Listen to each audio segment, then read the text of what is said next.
કોઈ આકરી સાળો ક્યાંય કરવાનો નથી. અમે શાંતિપૂર્વક અમારા સમાજને અન્યાય થયો એની અમે લડવા માંગીએ. અમને ન્યાય મળે એવું થવું જોઈએ, એના માટે અમે લડીએ છીએ. કડકમાં કાયદાની કાર્યવાહી એની ઉપર એફઆઈઆર થવી જોઈએ સાવરકુંડલા પોલીસ સ્ટેશન. સાવરકુંડલા ફરીવાર આવી વસ્તુ બીજી ફેરું બને નહીં અન્ય સમાજ માટે આવું કરે નહીં. મહિલાઓ અને એ પોતે તે બીજી જ્ઞાતિની છોકરીને લગ્ન કરી અને અમારા સમાજને હલકા ચિત્રવાનું એનું સર્ટિફિકેટ એને આપવાનું છે કે સમાજ કલ્યાણથી કરીને આપવાનું નીચ જ્ઞાતિમાં તો અમે નીચ થઈ જાય તો અમે બીજો ધર્મ અપનાવી લીધું, બૌદ્ધિક બની જાય.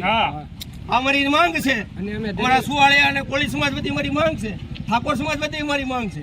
એટલે આ અન્યાય અમે નહીં ચલાવીએ, એની અમે રજૂઆત કરવા માટે તમને આવ્યા છીએ. પોલીસ સ્ટાફ આપને મદદ માટે તત્પર છે અને કાયદાકીય સાહેબ અમારી રજૂઆતને તમે ધ્યાને લઈ ઉચ્ચ કક્ષાએ સજા થાય અને એને ગેરકાયદેસર ઝીંઝુડામાં જે જમીન વાળી છે એની માટે પણ અમે ગ્રેડ લેવિંગ દાખલ કરીશું. એની અરજી તમારે અમારી લેવી પડશે.